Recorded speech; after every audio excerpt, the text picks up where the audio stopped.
میرا نام سلیم ہے اور میری زندگی میں ایک اقصیٰ نامی عورت آئی جسے مجھے بہت زیادہ محبت تھی۔ وہ میری کزن تھی اور یتیم تھی، عالمہ بھی تھی۔ اس کے آگے پیچھے کوئی نہیں تھا۔ میں نے اپنی سمجھ کے مطابق اسے شادی کر لی کہ چلو خاندان کی لڑکی ہے، ہم اسے پناہ دے دیتے ہیں۔ اور مجھے وہ بہت پسند بھی تھی کیونکہ وہ خوبصورت تھی، لمبے قد کی تھی۔ میں نے اسے شادی کر لی۔ میں اس کے لیے بہت مخلص تھا۔ اس کا کوئی نہیں تھا اس دنیا میں میرے علاوہ، تو میں اس کا بہت خیال رکھتا۔ ایسا کوئی معاملہ نہیں تھا جس میں اس کا لحاظ نہ کرتا۔ ہر معاملے میں اس کا خیال کرتا۔ میں اکثر سوچتا تھا کہ انسان کو اگر سچی نیت سے کوئی رشتہ مل جائے تو پھر اسے سنبھالنا اس کی ذمہ داری بن جاتی ہے، اور میں نے یہی ذمہ داری اپنے دل پر لے لی تھی۔ اکثر کے چہرے پر ایک عجیب سی معصومیت تھی۔ اس کی آنکھوں میں خاموشی تھی، جیسے اس نے زندگی میں بہت کچھ برداشت کیا ہو، اور شاید یہی وجہ تھی کہ میں اس کے قریب ہوتا گیا۔ میں اس کے ہر درد کو اپنا درد سمجھتا تھا۔ میں اس کے لیے چھوٹی چھوٹی خوشیاں جمع کرتا تھا تاکہ وہ کبھی خود کو اکیلا محسوس نہ کرے۔ گھر کے ہر کام میں اس کا ساتھ دیتا۔ اگر وہ تھک جاتی تو میں خود کھانا بنا لیتا۔ اگر وہ خاموش ہوتی تو میں اسے باتوں میں لگا دیتا۔ میں نے کبھی اس پر کوئی بوجھ نہیں ڈالا۔ میں نے ہمیشہ اسے عزت دی اور اسے وہ مقام دیا جو ایک بیوی کا حق ہوتا ہے، بلکہ اس سے بھی بڑھ کر دیا، کیونکہ میں جانتا تھا کہ اس کے پاس میرے سوا کوئی نہیں تھا۔ میں اس کا بہت خیال رکھتا، یعنی ایک مخلص مرد تھا۔ آج کل کے زمانے میں مخلص مرد بہت کم ہے، اور اگر کوئی اپنی بیوی کے ساتھ مخلص ہو تو یہ عام بات نہیں ہے، لیکن اس نے اس بات کی کبھی قدر نہیں کی۔ وہ میرے ساتھ نارمل رویہ رکھتی، جیسے ناپ تول کی محبت ہو۔ وہ الگ سی تھی، پھر بھی مجھے اچھی لگتی تھی کیونکہ میرا بچپن بھی اس کے ساتھ گزرا تھا۔ وہ میری دوست بھی تھی، میری کزن بھی تھی، میری بیوی بھی تھی۔ اس کی محبت کم تھی اور سب کچھ ہماری زندگی میں ٹھیک چل رہا تھا، مگر یہ نہیں پتا تھا کہ وہ مجھے میری زندگی کی سب سے بری یادیں دے جائے گی۔ میں اس کے رویے کو اکثر نظر انداز کرتا تھا۔ میں خود کو سمجھاتا تھا کہ شاید وقت کے ساتھ بہت بہتر ہو جائے گا، شاید اسے محبت کا اظہار کرنا نہیں آتا، شاید اس کے اندر کے زخم اسے روک لیتے ہیں، لیکن میرے دل کے کسی کونے میں ایک ہلکی سی کھٹک ہمیشہ موجود رہتی۔ ایک سوال جو بار بار اٹھتا تھا کہ کیا وہ بھی مجھ سے اسی طرح محبت کرتی ہے جیسے میں اسے کرتا ہوں، یا یہ صرف میری طرف سے کوشش ہے۔ پھر بھی میں نے کبھی ہار نہیں مانی۔ میں نے اس رشتے کو تھامے رکھا۔ میں نے اس کے لیے دعا کی، میں نے اس کے لیے خود کو بدلا۔ میں نے اپنی ہر خوشی اس کے نام کر دی، کیونکہ میرے لیے وہ صرف ایک بیوی نہیں تھی، وہ میری پوری دنیا تھی، اور میں اپنی دنیا کو ٹوٹنے نہیں دینا چاہتا تھا۔ لیکن قسمت میں کیا لکھا تھا یہ مجھے اس وقت پتہ نہیں چلا، اور یہی انجانا پن ایک دن میری زندگی کا سب سے بڑا صدمہ بننے والا تھا۔ ایک دن میں نے اسے کہا کہ میں 2 دن کے لیے کہیں جا رہا ہوں، دفتر کا کام تھا۔ اس نے کہا کہ نہ جائے، میں پیچھے 2 دن کیا کروں گی؟ اس کی آواز میں ایک عجیب سی گھبراہٹ تھی، جیسے وہ اکیلی رہنے سے ڈر رہی ہو، یا شاید کچھ اور تھا جو میں اس وقت سمجھ نہیں سکا۔ میں نے اسے تسلی دی کہ گھر ہے، ہر سہولت موجود ہے، تم اکیلی نہیں ہو، بس 2 دن کی بات ہے، گزر جائیں گے۔ اس نے کچھ دیر خاموش رہنے کے بعد ہاں کہہ دی، لیکن اس کی آنکھوں میں جو بے چینی تھی وہ میرے دل میں بھی اتر گئی تھی۔ جب میں دفتر پہنچا تو اچانک خبر ملی کہ پروگرام منسوخ ہو گیا۔ میں کچھ دیر وہیں بیٹھا رہا، پھر میرے دل میں خیال آیا کہ کیوں نہ اسے خوشی دوں، کیوں نہ اسے ایسا لمحہ دوں جو وہ کبھی نہ بھولے۔ میں نے سوچا کہ وہ گھر میں اکیلی ہوگی، اور اگر میں اچانک واپس جا کر اسے سرپرائز دوں تو وہ خوش ہو جائے گی۔ میرے دل میں ایک عجیب سی خوشی بھر گئی۔ میں نے فوراً چھٹی لی اور راستے میں ایک دکان سے تازہ پھول خریدے۔ ان پھولوں کی خوشبو میں مجھے اپنا پیار محسوس ہو رہا تھا۔ میں سوچ رہا تھا کہ جیسے ہی وہ دروازہ کھولے گی میں اسے یہ پھول دوں گا اور کہوں گا کہ یہ سب تمہارے لیے ہے۔ پھر ہم شام کو کہیں باہر جائیں گے، کھانا کھائیں گے، ہنسیں گے، باتیں کریں گے، اور یہ 2 دن ہماری زندگی کے خوبصورت دن بن جائیں گے۔ میں انہیں خیالوں میں کھویا ہوا گھر پہنچا، دروازہ کھٹکھٹایا، لیکن اندر سے کوئی جواب نہیں آیا۔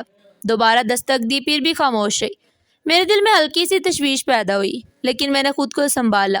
میرے پاس چابی تھی، میں نے چابی نکالی اور دروازہ کھول لیا۔ جیسے ہی میں اندر داخل ہوا تو گھر کی فضا بدلی ہوئی محسوس ہوئی۔ ایک عجیب سا سکون تھا جو عام دنوں میں نہیں ہوتا تھا۔ پھر اچانک میرے کانوں میں کچھ ایسی آوازیں پڑی جنہیں سن کر میرا جسم ساکت ہو گیا۔ وہ آوازیں ایسی تھی جو کسی بھی مرد کے لیے پہچاننا مشکل نہیں ہوتی۔ میرا دل زور زور سے دھڑکنے لگا، میرے قدم جیسے زمین میں جم گئے۔ میں دھیرے دھیرے اپنے بیڈ روم کی طرف بڑھا، ہر قدم میرے لیے بھاری ہو چکا تھا۔ دروازے کے قریب پہنچ کر میں نے ایک لمحے کے لیے آنکھیں بند کی، جیسے میں حقیقت سے بھاگنا چاہتا ہوں، لیکن پھر میں نے دروازہ کھولا اور جو منظر میرے سامنے تھا اس نے مجھے اندر سے توڑ کر رکھ دیا۔ میرے اپنے ہی بستر پر وہ بیٹھی تھی اور اس کے ساتھ ایک غیر مرد موجود تھا۔ دونوں ایک دوسرے کے قریب بیٹھے تھے، جیسے میں اس گھر میں کبھی تھا ہی نہیں، جیسے میرے وجود کی کوئی حیثیت ہی نہ ہو۔ اس سمے مجھے ایسے لگا جیسے میری سانسیں رک گئی ہوں، میری روح جسم سے نکل گئی ہو۔ میری آنکھوں کے سامنے اندھیرا چھا گیا۔ میں کچھ کہہ نہ سکا، کچھ سن نہ سکا، بس وہ منظر میرے ذہن میں نقش ہو گیا۔ میں وہاں ایک لمحہ بھی نہ ٹھہرا۔ میں پریشان ہو کر گھر سے باہر نکل گیا۔ میرے قدم لڑکھڑا رہے تھے۔ میرے ہاتھوں میں جو پھول تھے وہ کب زمین پر گرے مجھے خود نہیں پتا چلا۔ میں سڑک پر چل رہا تھا لیکن مجھے کچھ دکھائی نہیں دے رہا تھا۔ میرے کانوں میں وہی آوازیں گونج رہی تھی۔ میرے دل میں ایک ہی سوال تھا کہ کیوں میں سوچتا رہا کہ اگر میں نے اس کے ساتھ برا سلوک کیا ہوتا، اگر میں نے اس پر ہاتھ اٹھایا ہوتا، اگر میں نے اسے نظر انداز کیا ہوتا، اگر ہماری شادی کو سالوں گزر چکے ہوتے اور اس کے دل میں میرے لیے نفرت بڑھ چکی ہوتی، تو شاید میں اس درد کو کسی حد تک سمجھ لیتا۔ لیکن یہاں تو سب کچھ اس کے برعکس تھا۔ میں نے اسے عزت دی، محبت دی، سہارا دیا، اور بدلے میں اس نے مجھے یہ دیا۔ میں سڑک کے کنارے بیٹھ گیا۔ میرے ہاتھ خالی تھے اور میرا دل بھی خالی ہو چکا تھا۔ وہ پھول جو میں اس کے لیے لایا تھا اب کہیں پیچھے رہ گئے تھے، اور مجھے ایسے محسوس ہو رہا تھا کہ جیسے میری زندگی کے سارے رنگ انہی پھولوں کے ساتھ ختم ہو گئے ہوں، اور میرے اندر کچھ نہیں بچا تھا، نہ امید، نہ خوشی، نہ سکون۔ بس ایک ٹوٹا ہوا انسان تھا جو اپنی زندگی کے ملبے پر بیٹھا تھا، اور اس لمحے مجھے یوں لگا کہ میری زندگی سے پھول نکل گئے تھے، اب میری زندگی میں صرف کانٹے ہی رہ گئے تھے۔ میں گھر آیا تو وہ دروازے پر ہی کھڑی تھی۔ اس کا چہرہ زرد تھا، آنکھیں سوجی ہوئی تھی، جیسے وہ مسلسل رو رہی ہو۔ جیسے اس نے مجھے دیکھا وہ فوراً میرے قریب آ گئی اور روتے ہوئے کہنے لگی، مجھے معاف کر دو، مجھ سے بہت بڑی غلطی ہو گئی۔ میں اس کے چہرے کو دیکھ رہا تھا، مجھے یقین نہیں آ رہا تھا کہ یہی عورت ہے جس کے لیے میں نے اپنی پوری دنیا بدل دی تھی۔ میں نے خود کو سنبھالا اور اسے کہا، تم یتیم تھی، تمہارا کوئی خیال نہیں کرتا تھا، تم پھٹے پرانے کپڑے پہنتی تھی، تمہاری زندگی میں کوئی سہارا نہیں تھا۔ میں تمہیں اپنے گھر میں جگہ دی، تمہیں عزت دی، تمہیں اپنی زندگی کا حصہ بنایا، تمہیں اپنے دل کی رانی بنایا، اور تم نے مجھے یہ سلا دیا۔ میری آواز میں درد بھی تھا اور غصہ بھی، لیکن میں نے خود کو قابو میں رکھا۔ میں نے اسے صاف الفاظ میں کہا کہ میں برا انسان نہیں ہوں، میں تم پر ہاتھ نہیں اٹھاؤں گا، میں تمہیں ذلیل نہیں کروں گا، لیکن میں اب تمہیں اپنی زندگی میں نہیں رکھ سکتا۔ یہ رشتہ اب ختم ہو چکا ہے۔ وہ میرے قدموں میں بیٹھ کے روتے ہوئے کہنے لگی، میں کہاں جاؤں گی؟ میرا کوئی نہیں ہے، میری پہلی غلطی سمجھ کر مجھے معاف کر دے۔ میں نے اس کی بات سنی اور دل کے اندر ایک لمحے کے لیے نرمی بھی آئی، لیکن اگلے ہی لمحے وہ منظر میری آنکھوں کے سامنے گھوم گیا اور میرا دل پھر سخت ہو گیا۔ میں نے اسے کہا، تم نے پہلی غلطی کس نام پر کی ہے؟ وہ ایسی غلطی ہے جسے کوئی عزت دار مرد برداشت نہیں کر سکتا اور نہ ہی معاف کر سکتا۔ میرے اندر بھی اتنی ہمت نہیں کہ میں سب کی باتیں سن کر تمہیں اپنے ساتھ رکھ سکوں۔ میں نے اس کے آنسو دیکھے، لیکن میں جانتا تھا کہ اگر میں نے اس وقت کمزوری دکھائی تو میں ساری زندگی خود کو معاف نہیں کر سکوں گا۔ میں نے اسے گھر سے جانے کو کہا تو اس کے قدم لڑکھڑا رہے تھے۔ وہ بار بار مجھے دیکھ رہی تھی کہ شاید میں اسے روک لوں گا، لیکن میں خاموش کھڑا رہا، اور پھر وہ دروازے سے باہر چلی گئی۔ اس کے جانے کے بعد گھر میں ایک عجیب سا سناٹا چھا گیا۔ وہی گھر جو کبھی مجھے جنت لگتا تھا اب ایک ویران مکان محسوس ہو رہا تھا۔ میں نے اسی دن اسے لکھ کر طلاق بھیج دی۔ میں نے اس کے تمام حقوق ادا کیے، اس کا حق مہر پورا دیا، اس کا سامان واپس بھیجا، یہاں تک کہ جو تحفے میں نے اسے دیے تھے وہ بھی اس کے پاس بھجوا دیے، کیونکہ میں نہیں چاہتا تھا کہ قیامت والے دن میرے اوپر کسی کا حق باقی ہو۔ میں نے انصاف کیا، چاہے میرے دل کے ٹکڑے ہی کیوں نہ ہو گئے ہوں۔ اس کے بعد میری زندگی ایک ویران راستے کی طرف چل پڑی۔ 3 سال تک میں نے دوبارہ شادی کا سوچا بھی نہیں۔ مجھے عورت کے نام سے نفرت ہونے لگی تھی، لیکن وقت کے ساتھ انسان کو جینا پڑتا ہے، اکیلا رہنا بھی ایک سزا بن جاتا ہے۔ پھر ایک دن میں نے فیصلہ کیا کہ مجھے دوبارہ شادی کرنی چاہیے۔ میری دوسری شادی سائمہ سے ہوئی۔ وہ ایک سادہ سی لڑکی تھی، اس کے چہرے پر معصومیت تھی۔ وہ اکثر جیسی خوبصورت نہیں تھی، لیکن اس کے اندر ایک سکون تھا جو دل کو تھام لیتا تھا۔ شادی کے بعد میں نے شروع سے ہی اپنے رویے کو بدل لیا۔ میں نے سائمہ کے ساتھ ایک حد قائم رکھی۔ میں اسے نرم لہجے میں بات کرتا تھا، لیکن دل سے دور رہتا تھا۔ میں اسے زیادہ اہمیت نہیں دیتا تھا۔ میں نے خود کو کام میں مصروف کر لیا۔ میں نے ایسا کام چنا جس میں مجھے زیادہ تر گھر سے باہر ہی رہنا پڑتا تھا۔ میں نے خود یہ ذمہ داری لی تھی کہ میں گھر کی فضا سے دور رہ سکوں۔ سائمہ میرے رویے کو محسوس کرتی تھی، لیکن اس نے کبھی شکایت نہیں کی۔ وہ خاموشی سے سب کچھ برداشت کرتی رہی۔ وہ میرے لیے کھانا بناتی، میرا انتظار کرتی، اور جب میں دیر سے گھر آتا تو وہ دروازہ کھول کر مسکراتی تھی۔ اس کی خاموش محبت کو میں دیکھتا تھا، لیکن اپنے دل کو سخت رکھتا تھا۔ میں جتنا خرچہ اقصیٰ کو ماہانہ دیا کرتا تھا، اس کا آدھا بھی سائمہ کو نہیں دیتا تھا، لیکن وہ چپ کر کے گزارا کرتی تھی۔ اس کے چہرے پر کبھی شکایت نہیں آتی تھی۔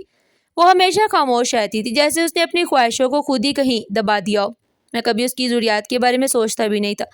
میں نے اپنے دل میں یہ طے کر لیا تھا کہ اب کسی کو وہ سب کچھ نہیں دوں گا جو میں پہلے دے چکا ہوں۔ اکثر سے تو مجھے اولاد بھی نہیں ہوئی تھی، اور بعد میں اکثر میرے ذہن میں یہ خیال آتا تھا کہ شاید اس نے جان بوجھ کر اولاد نہیں ہونے دی، شاید وہ شروع سے ہی میرے ساتھ مخلص نہیں تھی، یہ سوچ میرے اندر ایک عجیب سا غصہ پیدا کرتی اور وہ غصہ میں اپنے ساتھ لے کر گھر آتا تھا۔ جب میں گھر میں داخل ہوتا تو سائمہ مجھے خاموشی سے خوش آمدید کہتی، لیکن میں اس کی طرف دیکھے بنا اندر چلا آتا۔ کبھی کبھی وہ میرے لیے پانی لاتی تو میں بنا شکر ادا کیے گلاس رکھ دیتا۔ اس کی چھوٹی چھوٹی کوششیں بھی مجھے نظر نہیں آتی تھی، یا شاید میں دیکھنا ہی نہیں چاہتا تھا۔ مجھے غصہ آتا تو میں گھر میں سائمہ کو ڈانٹ دیتا، وہ چپ کر کے ڈانٹ سن لیتی اور اس کی آنکھوں میں نمی آ جاتی، لیکن وہ کچھ نہیں کہتی تھی۔ اس کی یہی خاموشی مجھے اور زیادہ سخت بنا دیتی۔ مجھے لگتا تھا کہ وہ کمزور ہے اور میں اس پر اپنی مرضی چلا سکتا ہوں۔ کبھی کبھی ایسا ہوتا کہ کھانا بالکل صحیح بنا ہوتا، خوشبو بھی اچھی ہوتی، ذائقہ بھی ٹھیک ہوتا، لیکن میں صرف اپنے دل کا بوجھ ہلکا کرنے کے لیے کہہ دیتا کہ تم نے بالکل اچھا کھانا نہیں بنایا۔ وہ فوراً معذرت کر لیتی اور کہتی کہ اگلی دفعہ بہتر بنا دوں گی۔ میں اسے دیکھتا تھا لیکن میرے دل میں کوئی نرمی پیدا نہیں ہوتی تھی۔ اس وقت مجھے یہ احساس نہیں ہو رہا تھا کہ جس طرح اقصیٰ نے میرے مخلص ہونے کا فائدہ اٹھایا تھا، اسی طرح میں سائمہ کے مخلص ہونے کا فائدہ اٹھا رہا تھا۔ میں ایک ایسی عورت کو سزا دے رہا تھا جس کا اس سب میں کوئی قصور ہی نہیں تھا، لیکن میں اپنے زخموں کو اس کے لیے بڑھنے کی کوشش کر رہا تھا۔ میں نے اپنے دل کے گرد ایک دیوار کھڑی کر لی اور اس دیوار کے اندر صرف میرا درد تھا، میری ناکامی تھی، میری ٹوٹی ہوئی امیدیں تھی۔ میں سائمہ کو اس دیوار کے باہر ہی رکھتا تھا۔ وہ جتنا بھی قریب آنے کی کوشش کرتی میں اتنا ہی پیچھے ہٹ جاتا۔ بس اس وقت مجھے ایسا لگتا تھا کہ جب میں اس پر غصہ نکالتا تھا تو میرا ڈپریشن نکل جاتا۔ مجھے لگتا تھا کہ میں اپنے اندر کے بوجھ کو ہلکا کر رہا ہوں، لیکن حقیقت یہ تھی کہ میں اپنے اندر کے اندھیرے کو اور گہرا کر رہا تھا اور ایک معصوم انسان کو اندھیرے میں دھکیل رہا تھا۔ ایک دن رات ہوئی تو سائمہ رو رہی تھی، کمرے میں ہلکی سی روشنی تھی اور اس کے سسکنے کی آواز خاموشی کو چیر رہی تھی۔ میں بستر پر لیٹا ہوا تھا، لیکن اس کے رونے نے میری نیند خراب کر دی۔ میں نے کروٹ بدل کر کہا، کیوں رو رہی ہو؟ تمہارے رونے کی وجہ سے مجھے نیند نہیں آ رہی۔ وہ کچھ لمحے خاموش رہی، پھر دھیمی آواز میں کہنے لگی، آپ مجھ سے محبت نہیں کرتے۔ اس کے الفاظ سیدھا میرے دل پر لگے، لیکن میں نے خود کو مضبوط رکھا۔ میں نے کہا، میاں بیوی کے رشتے میں محبت کا کیا کام؟ میری آواز میں سرد مہری تھی، جیسے میں کسی اجنبی سے بات کر رہا ہوں۔ وہ تھوڑی سی سیدھی ہو کر بیٹھی، اس کی آنکھیں آنسوؤں سے بھری ہوئی تھی۔ اس نے کہا، کیوں نہیں ہو سکتی محبت؟ محبت تو ہو سکتی ہے۔ اس کے لہجے میں امید بھی تھی اور سوال بھی، جیسے وہ مجھ سے اپنی حق کی بات کر رہی ہو۔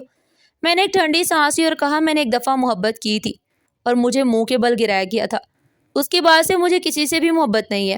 میں نے اپنی نظر اسے ہٹا لی، جیسے میں ماضی کے کسی اندھیرے میں کھو گیا ہوں۔ میں نے پھر اس کی طرف دیکھے بغیر کہا، اگر تم میرے لیے کچھ کر سکتی ہو تو مجھے اولاد پیدا کر کے دو۔ مجھے اولاد کی ضرورت ہے۔ اگر تم نے مجھے اولاد کی خوشی دے دی تو شاید مجھے تم سے محبت ہو جائے۔ میری الفاظ سن کر وہ ایک لمحے کے لیے ساکت ہو گئی۔ اس نے مجھے ایسے دیکھا جیسے کسی نے اسے اچانک کوئی خواب دکھا دیا ہو۔ اس کی آنکھوں میں حیرت بھی تھی اور امید بھی، جیسے اسے ایک راستہ مل گیا ہو۔ اس نے دھیرے سے پوچھا، سچ میں؟ میں نے سنجیدگی سے کہا، ہاں۔ میں نے واقعی سنجیدگی سے بولا تھا، لیکن اس لمحے میرے الفاظ اس کے لیے وعدہ بن گئے۔ اس نے فوراً اپنے آنسو صاف کیے۔ اس کے چہرے پر ایک عجیب سا سکون آ گیا، جیسے اس نے اپنے لیے کوئی مقصد ڈھونڈ لیا ہو۔ اس نے کہا، ٹھیک ہے، میں آپ کو اولاد کی خوشی ضرور دوں گی۔ یہ کہہ کر وہ منہ پھیر کر لیٹ گئی۔ کمرے میں پھر خاموشی پھیل گئی، لیکن اس خاموشی کے اندر بہت کچھ تھا۔ اس کے دل میں امید تھی اور میرے دل میں الجھن۔ میں اسے دیکھ رہا تھا، اس کی پشت میری طرف تھی، لیکن اس کے وجود میں ایک عزم محسوس ہو رہا تھا۔ میرے دل میں اس وقت ہلکی سی نرمی پیدا ہوئی۔ مجھے لگا کہ شاید میں نے کچھ زیادہ سختی کر دی ہے۔ اگر میں اسے تھوڑا سا گلے لگا لیتا، اگر میں اسے زیادہ پیار سے بات کر لیتا تو شاید وہ اتنا نہ روتی۔ میرا دل اس کی طرف کھینچ رہا تھا۔ میں چاہتا تھا کہ اس کے قریب جاؤں، اس کے سر پر ہاتھ رکھوں، اسے دل سے پیار کروں، لیکن اسی لمحے میرے ذہن میں ماضی کی وہی تصویر آ گئی جس نے مجھے توڑ کر رکھ دیا تھا۔ میں نے خود کو روک لیا۔ میں نے اپنے دل کے دروازوں کو پھر بند کر لیا۔ میں نے خود سے کہا کہ نہیں، تم دوبارہ اس راستے پر نہیں جا سکتے۔ وہ راستہ تمہیں وہاں لے جاتا ہے جہاں سے واپسی ممکن نہیں۔ اسی میں نے خود کو اس سے دور رکھا۔ میں نے اپنی آنکھیں بند کر لی، لیکن نیند پھر بھی نہیں آ رہی تھی، کیونکہ اس رات ہم دونوں جاگ رہے تھے، وہ امید کے ساتھ اور میں خوف کے ساتھ۔ میرا یہ سال بہت مصروف گزرا۔ میں گھر پر زیادہ تر ہوتا ہی نہیں تھا، اور اگر گھر پر ہوتا بھی تھا تو اپنی بیوی کے سامنے روب میں رہنے کی وجہ سے میں اسے زیادہ اپنے قریب نہیں کرتا تھا۔ دن گزرتے رہے اور ہمارے درمیان ایک خاموش فاصلہ قائم رہا۔ وہ اپنی جگہ قائم رہی اور میں اپنی جگہ جمع رہا، جیسے ہم ایک ہی گھر میں رہتے ہوئے بھی دو الگ الگ دنیا کے لوگ ہوں۔ لیکن ایک دن اس نے مجھے ایک ایسی خبر دی جس نے مجھے لمحہ بھر کے لیے روک دیا۔ وہ میرے سامنے آئی، اس کے چہرے پر ہلکی سی مسکراہٹ تھی اور آنکھوں میں چمک۔ اس نے دھیرے سے کہا کہ میں ماں بننے والی ہوں۔ اس کے الفاظ سن کر میں خوش نہیں ہوا بلکہ حیران رہ گیا، جیسے کسی نے اچانک کوئی انوکھی بات میرے سامنے رکھ دی ہو۔ میں نے فوراً کہا، یہ کیسے؟ اس نے صبر سے جواب دیا،